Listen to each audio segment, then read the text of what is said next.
Hello friends, ಜಾನು ಅಡುಗೆ ಮನೆಗೆ ಸ್ವಾಗತ. ನಾವು ಈಗ ಹಾಲಿನ ಪೇಡೆ ಮಾಡೋಣ ಬನ್ನಿ. ಯಾವ ರೀತಿ ಮಾಡೋಣ ಅಂತ ನೋಡೋಣ. ಇವಾಗ 2 ಬೌಲ್ ಆಗುವಷ್ಟು ನಾನು ಇಲ್ಲಿ ಹಾಲಿನ ಪುಡಿ ತೊಗೊಂಡಿದ್ದೀನಿ. ಅದನ್ನು ನೀಟಾಗಿ ಸಾಣಿಸ್ಕೊಳ್ತೀನಿ. ಹಾಲಿನ ಪುಡಿ ತೊಗೊಂಡಿದ್ದ ಬೌಲಲ್ಲಿ ನಾನು 1.5 ಕಪ್ ಆಗುವಷ್ಟು ಸಕ್ಕರೆ ತೊಗೊಂಡಿದ್ದೀನಿ.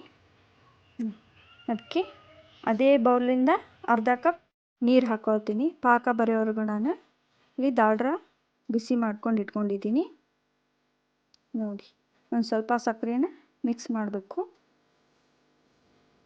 ನೀಟಾಗಿ ಮಿಕ್ಸ್ ಮಾಡಿ ಇವಾಗ ಒಂದು ಪೇಪರಲ್ಲಿ ನಾನು ಎಣ್ಣೆ ಹಚ್ಕೊಳ್ತಾ ಇದ್ದೀನಿ. ಅದಕ್ಕೆ ನಾನು ಬಾದಾಮಿನ ಸಣ್ಣದಾಗಿ ಕಟ್ ಮಾಡಿ ಇಟ್ಕೊಂಡಿದ್ದೆ, ಅದನ್ನು ಹಾಕ್ಕೊಂಡಿದ್ದೀನಿ.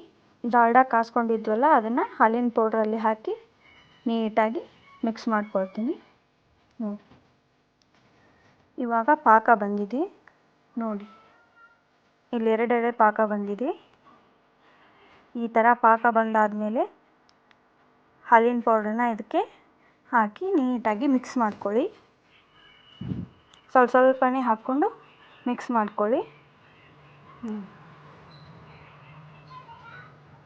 ಸ್ವಲ್ಪ ಗಟ್ಟಿ ಆಗೋವರೆಗೂ ಚೆನ್ನಾಗಿ ಮಿಕ್ಸ್ ಮಾಡ್ಕೋಬೇಕು. ಯಾಕಂದರೆ ಸ್ವಲ್ಪ ಕೈ ಬಿಟ್ಟರೆ ಅದು ಗಂಟು ಆಗಿಬಿಡತ್ತೆ. ನೀಟಾಗಿ ಮಾಡ್ಕೊಳ್ಳಿ. ನೋಡಿ, ಈ ಥರ ಸ್ವಲ್ಪನೂ ಕೈ ಬಿಡದೆ ಇದನ್ನು ಮಿಕ್ಸ್ ಮಾಡಬೇಕು. ಇವಾಗ ನಾನು ಅದನ್ನು ಒಂದು ಪ್ಲೇಟ್ಗೆ ಹಾಕ್ಕೊಳ್ತೀನಿ. ಅದಕ್ಕೆ ಮೇಲ್ಗಡೆನೂ ಕೂಡ ನಾನು ಇಲ್ಲಿ ಬಾದಾಮಿನ ಹಾಕ್ಕೊಳ್ತೀನಿ. ಇವಾಗ 10 ನಿಮಿಷ ಬಿಟ್ಟು ಅದನ್ನು ನೀಟಾಗಿ ಕಟ್ ಮಾಡ್ಕೊಳ್ತೀನಿ.